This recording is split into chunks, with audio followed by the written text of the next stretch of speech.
عن ابن عباس قال قال رسول اللہ صلی اللہ علیہ وسلم من سمع سمع اللہ بہ ومن رایا رای اللہ بہ رواہ مسلم۔ عن ابن عباس، ابن عباس سے روایت ہے، قال وہ کہتے ہیں یا انہوں نے کہا، قال رسول اللہ صلی اللہ علیہ وسلم کہ رسول اللہ صلی اللہ علیہ وسلم نے فرمایا، من جس نے سمع سنوایا، سمع اللہ سنوا دے گا اللہ بھی اس کو، ومن رایا اور جس نے دکھاوا کیا، رائے اللہ بھی دکھا دے گا اللہ اس کو۔ اسے مسلم نے روایت کیا ہے۔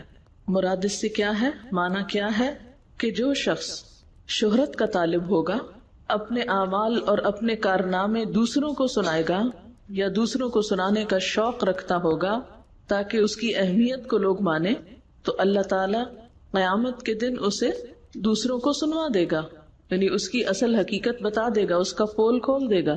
اور اسی طرح جو شخص لوگوں کو دکھانے کے لیے کوئی کام کرے گا، یعنی دکھاوا کرے گا، ریاکاری کرے گا، تو اللہ تعالیٰ بھی اس کا دکھاوا کر دے گا، یعنی اس کی اصل حقیقت لوگوں کے سامنے لے آئے گا۔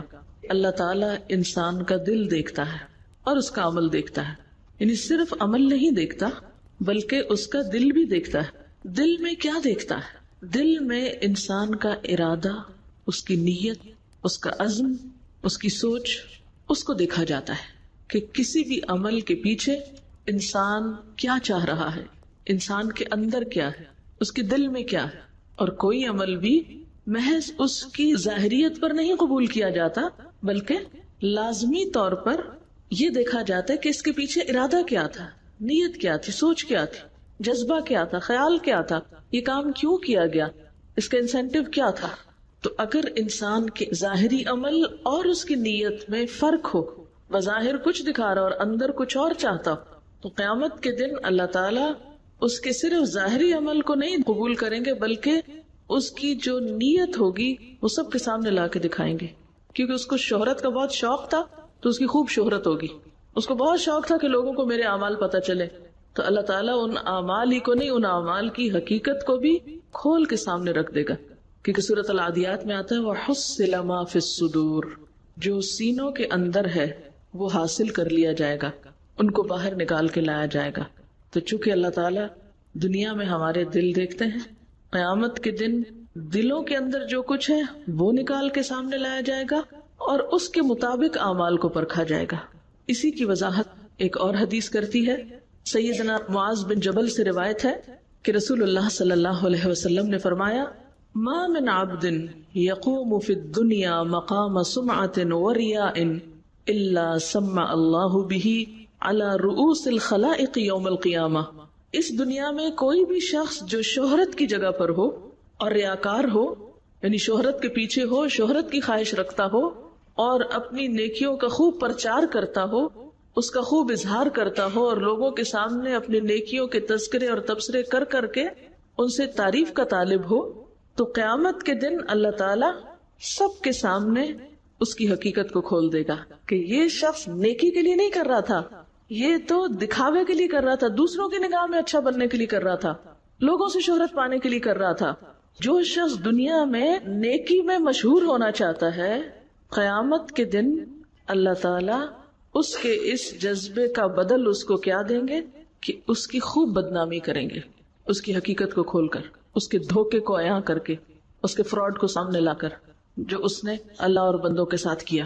وہ اپنی نیکی کے بدلے میں چاہتا کچھ اور تھا، ظاہر یہ کرتا تھا اللہ کی خاطر کر رہا ہے، حالانکہ اللہ کی خاطر نہیں ہوتی تھی۔ اور پھر جس شخص کے اندر یہ بیماری ہوتی ہے، اس کی بنیادی وجہ یہ ہوتی ہے وہ اپنی بڑائی چاہتا ہے، اپنے آپ کو منوانا چاہتا ہے، اپنی قیمت چاہتا ہے، اہمیت چاہتا ہے، امپورٹنس چاہتا ہے۔ تو ایسے انسان کی تسکین صرف اس سے نہیں ہو جاتی کہ وہ اپنے اعمال کا ذکر کرے اور اپنے اعمال کے بارے میں بتائے، بلکہ پھر وہ بعض اوقات جھوٹی باتیں بھی کرنا شروع ہو جاتا ہے، یعنی جو کچھ وہ ہوتا نہیں وہ بھی ساتھ ملا لیتا ہے۔ یعنی مثلاً اس نے کام چھوٹا سا کیا تو اس کو بڑھا چڑھا کے اتنا بڑا کر کے دکھاتا ہے، جیسے قرآن پاک میں آتا ہے وَيُحِبُّونَ أَن يُحْمَدُوا بِمَا لَمْ يَفْعَلُوا، کہ یہ لوگ کیا پسند کرتے ہیں کہ ان کی ان باتوں پہ بھی تعریف ہو، ان کاموں پر بھی ان کی اپریسیشن ہو جو انہوں نے کیے بھی کوئی نہیں۔ یعنی یہ بیماری پھر ایسی خطرناک بیماری ہوتی ہے کہ جس کی وجہ سے انسان صرف یہاں تک نہیں رکتا کہ وہ اپنے کیے ہوئے ہی کی تعریف چاہے، وہ یہ بھی چاہنے لگتا ہے کہ جو اس نے نہیں کیا اس کا کریڈٹ بھی اس کو مل جائے، لہذا اس میں پھر جھوٹ بھی شامل ہو جاتا ہے، اس میں پھر وہ فخر اور تکبر بھی کرنے لگتا ہے. پھر اس کا انجام کیا ہوتا ہے؟ عبداللہ بن عمر کہتے ہیں کہ رسول اللہ صلی اللہ علیہ وسلم نے فرمایا، من سمع الناس بعملہ سمع اللہ بہ مسامع خلقہ وصغرہ وحقرہ، کہ جو کوئی اپنے بارے میں فخر اور تکبر سے بات کرتا ہے، یعنی اپنے آپ کو بڑا ثابت کرتا ہے اور اپنی تعریفیں اور اپنے منہ میاں مٹھو بنتا ہے اور اپنی پاکیزگی بیان کرتا ہے اور اپنے بارے میں خوب بڑی بڑی باتیں کرتا ہے، کچھ سچی اور کچھ جھوٹی، اور مقصود اس کا کیا ہے کہ وہ اپنے آپ کو بس منوا لے، دوسروں پر ڈومینیٹ کرے، دوسروں کو نیچا کر دے، تو اس کا انجام کیا ہوگا؟ قیامت کے دن اللہ تعالیٰ اسے اپنی مخلوق کے سامنے ذلیل کرے گا اور حقیر کرے گا، رسوا کرے گا. صغرہ وحقرہ، یعنی جو تکبر کے بول بولے گا، جو اس نے کیا نہیں اسے بنا کے دکھائے گا یا کیے ہوئے پر ہی ڈینگے مارے گا یا شیخیاں بگاڑے گا، تو قیامت کے دن اللہ تعالیٰ ساری مخلوق کے سامنے اس کو ذلیل و رسوا کریں گے اور اس کو چھوٹا ثابت کریں گے کہ یہ انتہائی مین شخص تھا، حقیر شخص تھا، چھوٹے دل کا مالک تھا. کیونکہ جو بڑے دل ہوتے ہیں نا، ان میں بڑی بڑی باتیں آ کے سما جاتی ہیں، کسی کو پتہ بھی نہیں چلتی، زبان پہ بھی نہیں آتی، چہرے پر بھی نہیں آتی. بڑے بڑے غم، بڑے بڑے دکھ وہ اندر ایسے چلے جاتے ہیں جیسے کوئی بات ہی نہ ہو، اور چہرے ویسے ہی پرسکون رہتے ہیں. لیکن جن کے دل اندر سے چھوٹے ہوتے ہیں، وہ اندر کچھ جاتا ہی نہیں، وہ سارا کچھ کہاں آتا ہے؟ سب باہر ہی آتا ہے. جن کے اندر واقعی ایمان ہوتا ہے، جن کے دلوں کی اصلاح ہو چکی ہوتی ہے، وہ اپنی نیکیوں کو بھی چھپانا جانتے ہیں. بڑی سے بڑی نیکی کر کے بھی وہ سمجھتے ہیں کہ ابھی تو بہت سی جگہ پڑی، ابھی تو کچھ کیا ہی نہیں، ابھی تو بہت کچھ کرنا باقی ہے، ابھی تو ڈیکوریشن مکمل ہی نہیں ہوئی دل کی. ان کو وہیں کہیں نہ کہیں چھپا کے ٹکا کے رکھ لیتے ہیں. اور جن کے دل کہیں قرار ہی نہیں پکڑے ہوئے، مالہا من قرار، تو پھر وہاں کیا ہے؟ کچھ اندر نہیں ٹکتا، کچھ اس ایمانی درخت کے بڑھنے کا ذریعہ نہیں بنتا، بلکہ فوراً باہر آ جاتا ہے، فوراً الٹ دیتا ہے انسان، اور بلکہ اس پر بھی نہیں چین آتا، مزید جھوٹی باتیں بھی اپنے سے منسوب کر کے دوسروں کو سناتا ہے. تو ایسا شخص کیا یہ سمجھتا ہے کہ وہ اللہ تعالیٰ کی نظر میں نہیں؟ اللہ سب دیکھ رہا ہے. تو ہوگا کیا؟ من سمع سمع اللہ بہ ومن رایا رایا اللہ بہ. اب یہاں سمع اور رایا دو لفظ ہیں، ایک کا تعلق سنوانے سے اور ایک کا دکھانے سے. سنوانا کیا ہے؟ یعنی منہ سے بولنا باتیں، ڈینگے مارنا یا نیکیوں کا تذکرہ کرنا یا دم بھرنا. اور رایا کیا ہے؟ ایسے ایکشن، ایسے کام، ایسے طور طریقے جو دکھاوے میں آتے ہیں. تو یہ جو ریاکاری ہے، یہ اصل میں دل کی بیماری ہے. یہ جو دکھاوا ہے، یہ شہرت کی طلب ہے یا اپنی مشہوری خود کرنا، سمع، یہ بظاہر یوں لگتا ہے کہ جیسے زبان اور ظاہری عمل ہے. اظہار تو ظاہر ہے زبان سے ہوگا یا عمل سے ہوگا، لیکن اصل میں تو دل کی بیماری. اور دل کی بیماریاں چونکہ نظر نہیں آتی، اس لیے ہم عام طور پر ان کو اگنور کرتے رہتے ہیں. اور اس کا بنیادی سبب منافقت ہے، ایمان کی کمزوری ہے، اور یہ سب سے خطرناک بیماری ہے. فی قلوبہم مرض، یہ جو منافقت کی بیماری ہے انتہائی خطرناک ہے. جس کے دل میں اللہ کی محبت ہوتی ہے، یوم آخرت پر ایمان ہوتا ہے، اور اس کو یقین ہوتا ہے کہ مجھے قیامت کے دن میرے اعمال کی جزا ملنے والی ہے، اور میرا رب مجھے دیکھ رہا ہے اور میرے عمل کو جانتا ہے، وہ سنتا ہے، وہ دل کی چھپی ہوئی باتیں بھی جانتا ہے، میرے تنہائی کے عمل کو بھی جانتا ہے.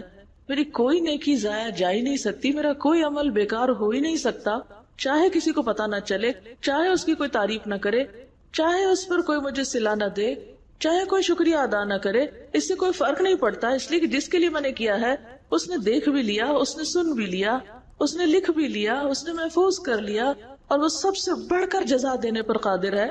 تو ایسے شخص کو ایک قرار اور ایک ثبات حاصل ہوتا ہے، وہ مطمئن ہو جاتا ہے. اس کو صرف اس سے دلچسپی ہوتی ہے کہ مجھے کیا کرنا ہے اور وہ میں نے کیا ہے یا نہیں، اور اس کو میں مزید کیسے بہتر بناؤں. وہ اس چیز کے پیچھے نہیں جاتا اور اس میں وقت ضائع نہیں کرتا کہ میں پھر اس کا اب اشتہار کیسے لگاؤں اور کہاں کہاں لگاؤں.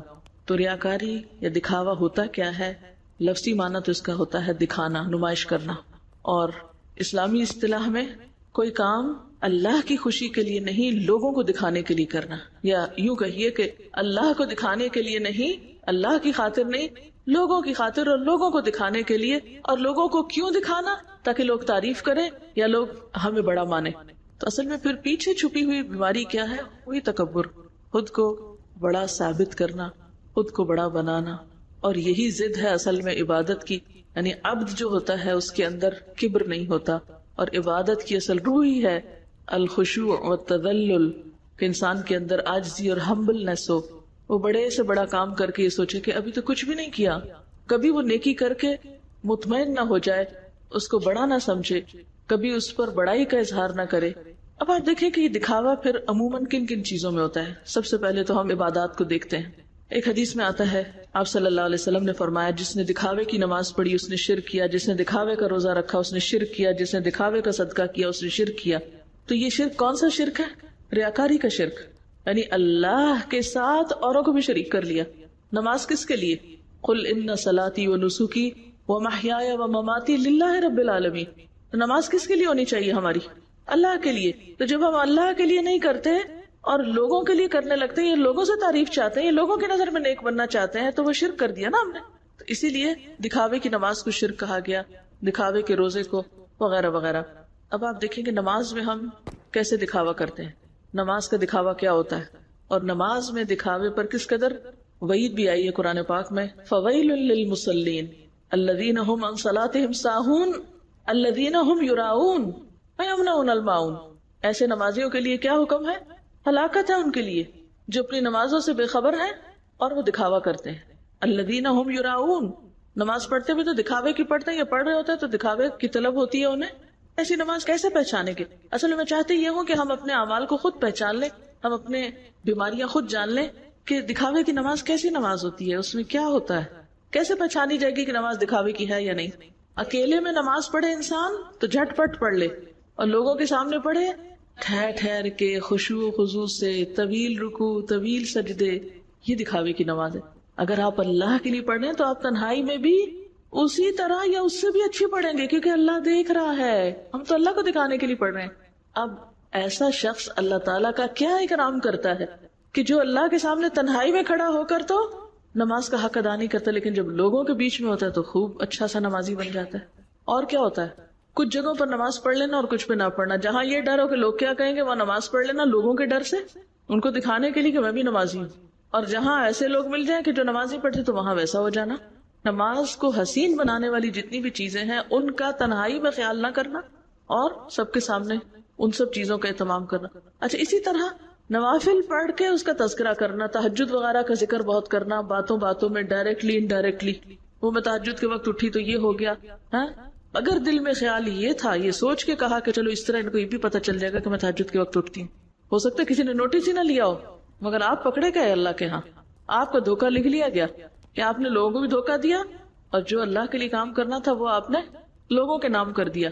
ہم میں سے ہر ایک کو اپنا جائزہ لینا ہے کہ ہم خود کیا کر رہے ہیں. کہیں ہم تو ایسے لوگوں میں شامل نہیں، کہیں ہمارے اندر تو ایسی کوئی چیز نہیں، ہماری نماز تو دکھاوے کی نہیں. یہ آپ دیکھیے کہ تنہائی کی نماز اور لوگوں کے سامنے کی نماز میں ہمارا فرق کیا کیا ہوتا ہے. منافقین کے بارے میں آتا ہے نا کہ وہ کیا کرتے ہیں، اذا قاموا الی الصلاۃ قاموا کسالی یراؤن الناس. ویسے کوئی نہیں پڑھنی تھی، اب لوگ نظر آگے تو پڑھ لی. ایک تو یہ چیز ہوگی. پھر یہ کہ لوگوں کے سامنے تو بہت ایکٹیو ہو کے پڑھی، اکیلے میں ڈھیلے ڈھیلے. لوگوں کے سامنے کھڑے ہو کے پڑھی، ویسے بیٹھ کے پڑھ لی. ہاں، لوگوں کے سامنے بہت کانشیسلی نماز پڑھی اور اکیلے میں جیسے تیسے ادا کر لی. نماز کے بعد روزہ، روزے کا دکھاوا کیسے ہوتا ہے؟ روزے کا اظہار اپنے رویے سے کرنا. اب دیکھیں کہ حدیث پاک میں آتا ہے کہ اللہ سبحانہ وتعالیٰ فرماتے ہیں الصوم لی وانا اجزی بہ، روزہ تو میرے لیے ہے اور میں اس کی جزا دوں گا. یعنی کسی تیسرے کو نہیں پتا چلتا کہ کوئی روزے سے ہے یا نہیں. اگر آپ کچھ نہیں کھا رہے تو کسی کو نہیں پتا چلے گا. لیکن اگر آپ نے کہیں روزہ رکھ ہی لیا، خصوصاً نفلی، فرض تو سب کو ہی پتا ہوتا ہے کہ وہ مہینہ ہے، کسی نے نہ بھی رکھا تو لوگ یہ سمجھتے ہیں، لیکن نفلی روزے میں عام طور پر ریاکاری کا اندیشہ ہوتا ہے. تو اس میں گرتے پڑتے رہنا، چہرے کی حالت، آنکھوں سے، رویے سے یہ ظاہر کرنا، چاہے منہ سے نہ بھی بتانا. یعنی ایک تو ایک انسان منہ سے بتائے کہ میں تو ہر دوسرے دن روزہ رکھتی ہوں یا ہر جمعرات کو روزہ رکھتی ہوں وغیرہ وغیرہ، اور اس کے علاوہ رویے سے ظاہر کرنا. اسی لیے کیا حکم ہے کہ جو تم میں سے روزہ رکھے وہ کیا کرے، یعنی اپنے حالت کو درست رکھے، تیل ویل لگا کے رکھے، یعنی اس کے رویے سے ظاہر نہ ہو. پھر اسی طرح حج کا دکھاوا کیا ہے، نام کے ساتھ حاجی صاحب لگوانا، الحاج، یعنی القابات میں اضافہ کرتے چلے جانا. حالانکہ حج کی نیت میں ہمیں کیا دعا سکھائی گئی، اللہم حجتن لا ریاء فیہا ولا سمعہ. اللہ ایسا حج ہو کہ جس میں نہ ریاکاری ہو اور نہ شہرت کی طلب ہو. حضرت انس بن مالک کہتے ہیں کہ رسول اللہ صلی اللہ علیہ وسلم نے ایسی سواری پہ حج کیا جس کی زین پرانی تھی اور آپ کے جسم پر ایسی چادر تھی جو 4 درہم یا اس سے بھی کم قیمت کی تھی، اور آپ فرما رہے تھے اللہم حجۃ لا ریاء فیہا ولا سمعہ، یعنی انتہائی ہمبل ہو کر۔ اب کیا ہے کہ بعض اوقات لوگ حج کو بھی ایک اسٹیٹس سمبل بنائے ہوئے ہیں، ایسے گروپ کے ساتھ جانا، ایسے پیکیجز لینا کہ جس میں زیادہ سے زیادہ خرچ آتا ہو۔ تو اسی لیے اس حدیث میں کیا آتا ہے کہ آپ نے جس پیکیج میں حج کیا وہ بے حد سمپل تھا۔ پھر خاص طور پر صدقہ خیرات کی ریاکاری، اس پر تو قرآن نے بھی بہت بات کی ہے۔ اللہ سبحانہ وتعالیٰ فرماتے ہیں یا ایھا الذین آمنوا لا تبطلوا صدقاتکم بالمن والأذى كالذی ينفق مالہ رئاء الناس ولا يؤمن باللہ والیوم الآخر فمثلہ کمثل صفوان علیہ تراب فأصابہ وابل فترکہ صلدا لا يقدرون علی شیء مما کسبوا واللہ لا یہدی القوم الکافرین۔ اے ایمان والو، اپنے صدقات کو احسان جتا کر اور دکھ دے کر اس شخص کی طرح خاک میں نہ ملاؤ جو اپنا مال محض لوگوں کو دکھانے کے لیے خرچ کرتا ہے، وہ اللہ اور یوم آخرت پر ایمان نہیں رکھتا۔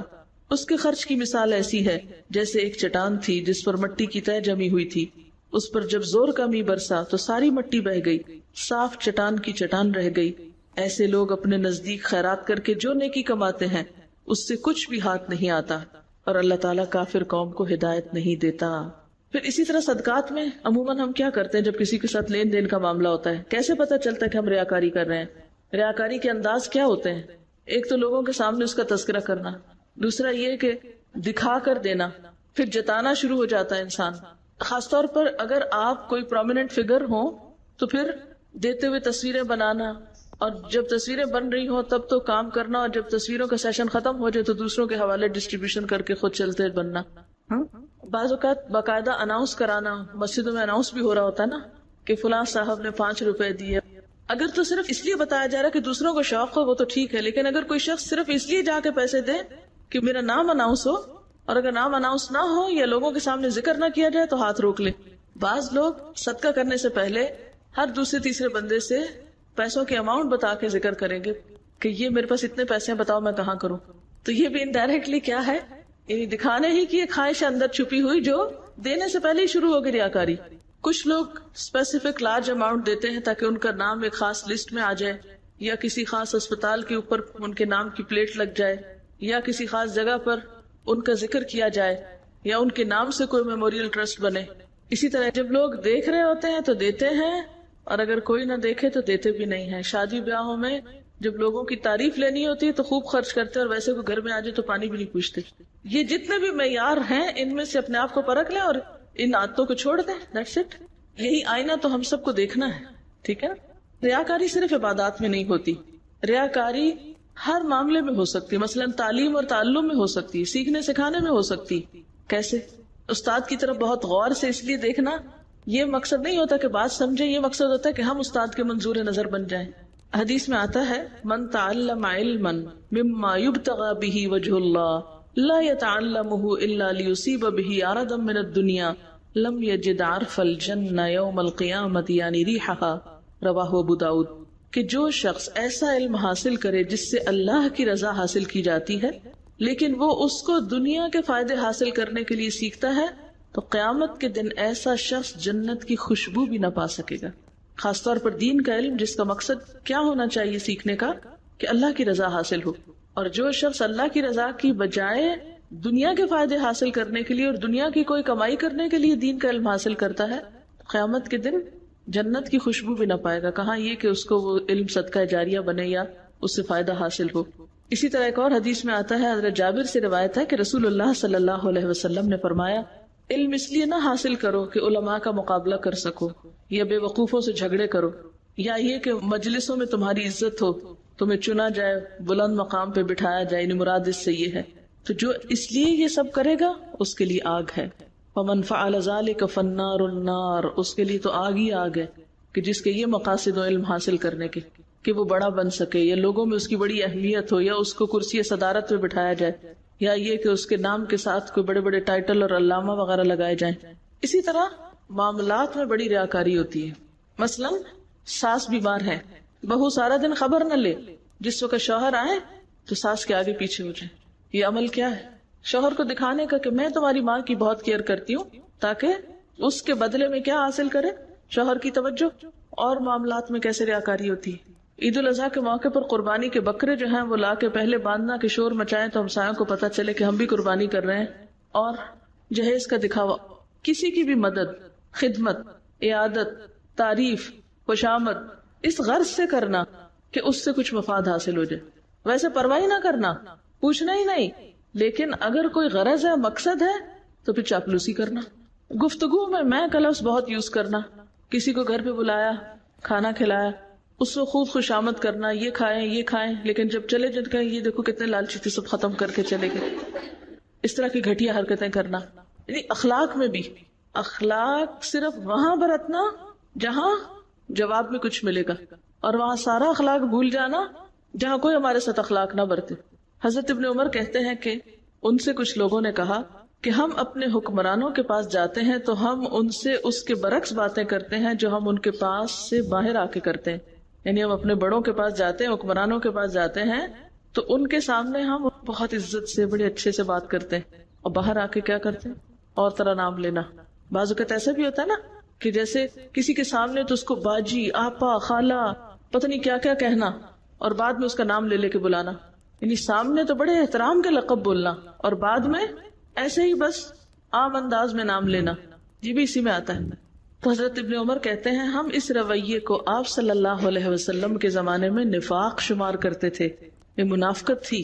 اچھا، اسی طرح ٹیلی فون اٹینڈ کرتے ہوئے ماتھے پہ بل اور ناک بو چڑھانا اور مصیبت کے مارے پٹخانا ہاتھ، یہ کیا وہ کیا، اور جب ہیلو کیا حال ہے بہت اچھے سے بن جانا، یہ بھی منافقت ہے، یہ بھی ریاکاری. یعنی آپ اس کے سامنے کچھ ہیں، ویسے آپ انتہائی سٹپٹائے ہوئے تھے اور بہت ہی برا بلا کہہ رہے تھے. اسکول کالج میں ٹیچرز کے سامنے تو بہت شرافت سے، ادب سے، احترام سے بیٹھنا، کلاس سے نکلتے ہی ان کی وہ خبر لینا اور ان کے نام رکھنا اور ان کی نقلیں اتارنا، اور یہ سب بھی اسی میں آتا ہے. نہ صرف یہ کہ ٹیچرز بلکہ بڑے، مثلاً عام طور پر خواتین اپنی ساس کی، نند کی اور سسرالی رشتہ داروں کی بچوں کے سامنے خوب برائیاں کرتے ہیں. جب خود سامنے جاتے ہیں تو بہت اچھے سے، بچے تضاد دیکھتے ہیں کہ یہ کیا ہو رہا ہے، ابھی تو اماں یہ کہہ رہی تھی اور ابھی اماں ایسے نظر آ رہی ہیں. وہ ایسی اماں کا احترام کہاں سے کریں؟ پھر ماں کہتی ہے کہ بچے میرا ادب نہیں کرتے. وہ کیوں کریں جب آپ خود ہی اپنا احترام نہیں کرتے؟ جیسے کوئی بیٹی کا رشتہ لینے کے لیے آئے تو اس کے سامنے بیٹی کی جھوٹی تعریفیں کرنا اور یہ کہنا یہ بیٹی نے بنایا، یہ بیٹی کا کارنامہ ہے، یہ فلاں ہے، حالانکہ اس کی کچھ حقیقت نہ ہونا. بیٹی کو بھی پتا جھوٹ بولا جا رہا ہے، ان کو بھی پتا جھوٹ بولا جا رہا ہے. اچھا، وجوہات کیا ہوتی ہیں اس کی؟ سب سے پہلے تو یہی کہ شہرت کی خواہش، جو حدیث کا اصل موضوع ہے. شہرت کی خواہش، تعریف کی خواہش، نفس پرستی، خود کو بڑا ثابت کرنے کی خواہش، خود کو منوانے کی خواہش. نبی صلی اللہ علیہ وسلم نے فرمایا ثلاث مہلکات، 3 چیزیں ہلاک کرنے والی. ہون متبع، ایسی خواہش نفس جس کی پیروی کی جائے، یہ انسان کو ہلاکت میں ڈال دیتی. وشح مطاع، دل کی تنگی جس کی اطاعت کی جائے. واعجاب المرء بنفسہ، اور انسان کا اپنے بارے میں تعجب میں مبتلا ہونا، خوش فہمی میں خود کو بہت اچھا سمجھنا، یعنی اوور ایسٹیمیٹ کرنا، یعنی خود پر پھولنا. اور فرمایا وہی اشدہن، اور یہ سب سے سخت بات ہے کہ کوئی شخص اپنے آپ کو بڑی چیز سمجھے. آپ کو پتہ ہے کہ ریاکاری کا ایک نقصان تو یہ کہ سمع اللہ بہ، اللہ تعالیٰ خود کھول کے سب کو بتا دیں گے. ایک یہ کہ لوگ اس حال میں ہوں گے کہ ان کو دیکھ کے پتہ چل جائے گا کہ ان کا یہ انجام ریاکاری کی وجہ سے ہو رہا ہے. اس کی کیا دلیل ہے؟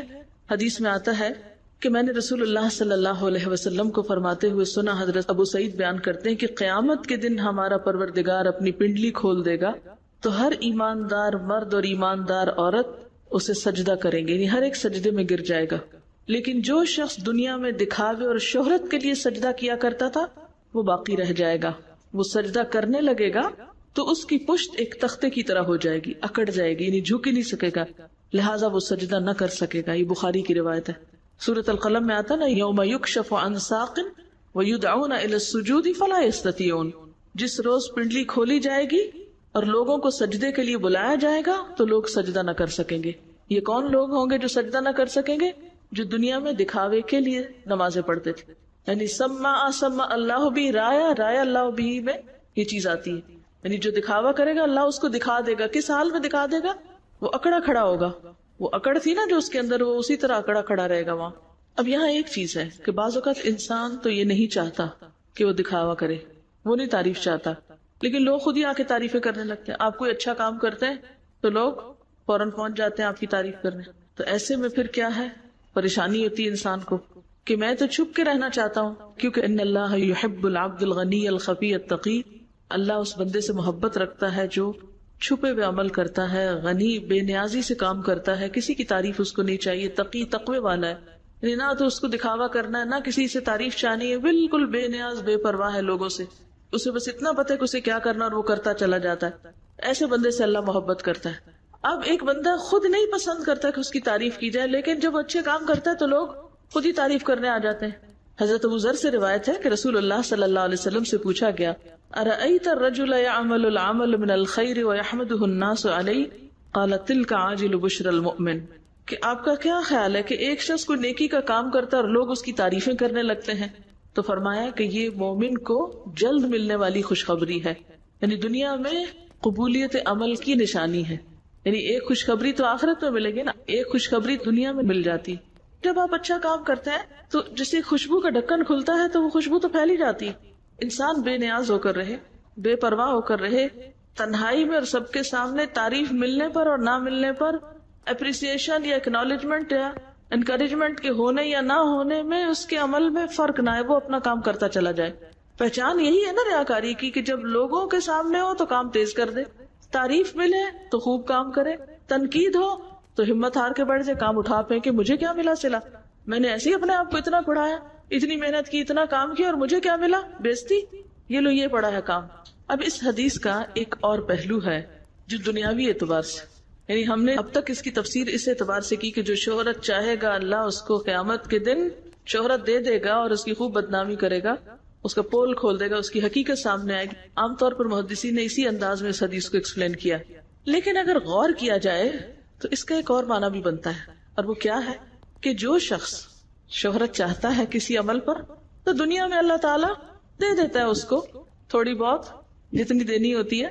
جیسے کہ سورۃ الشورى میں آتا ہے، من کان یرید حرث الآخرۃ نزد له فی حرثہ ومن کان یرید حرث الدنیا نؤتہ منہا وما له فی الآخرۃ من نصیب.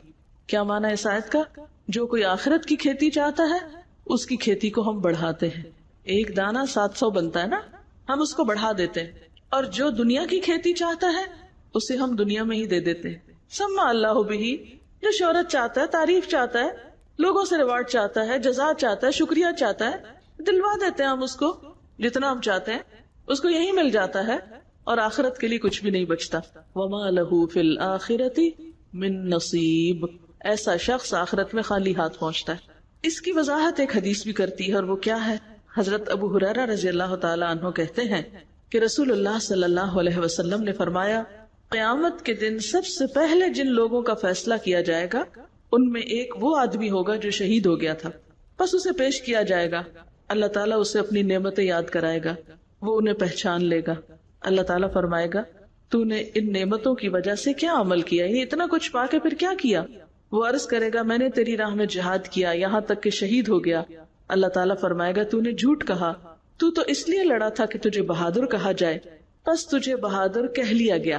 سما اللہ بھی، دنیا میں تمہیں شہرت مل گئی، تم شہرت چاہتے تھے نا، شہرت مل چکی تم کو، بس اس کی بابت حکم دیا جائے گا تو اسے منہ کے بل گھسیٹا جائے گا اور جہنم میں ڈال دیا جائے گا. دوسرا وہ شخص ہوگا جس نے علم حاصل کیا، دوسروں کو بھی سکھایا، قرآن پڑھا، بس اس کو پیش کیا جائے گا، اللہ تعالیٰ اس کو اپنی نعمتیں یاد کرائے گا، وہ انہیں پہچان لے گا، ہاں یہ سب کچھ مجھے ملا تھا، یہ ذہانت، یہ عقل، یہ بصیرت، یہ دنیا کی فیسلٹیز، نعمتیں، یہ سب. اللہ تعالیٰ پوچھے گا، تو نے پھر ان نعمتوں کو پا کے کیا کیا؟ وہ کہے گا، میں نے علم سیکھا، دوسروں کو سکھایا، تیری رضا کے لیے قرآن پڑھا.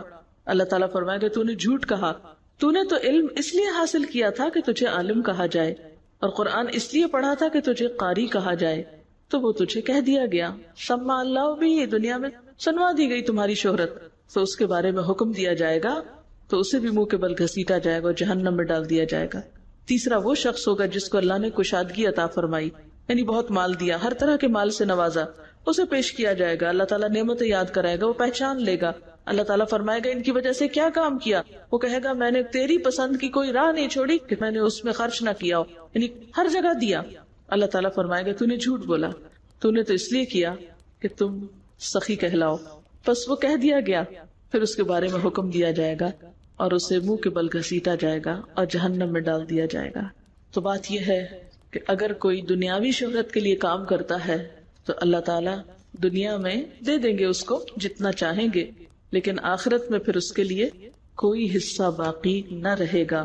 لہٰذا اب ہم سب کو یہ سوچنے کی ضرورت ہے کہ ہمارے عمل کے پیچھے کیا ذہنیت ہے، ہمارے دل کا حال کیا ہے. تو اگین ہمیں کیا چیک کرنے کی ضرورت ہے؟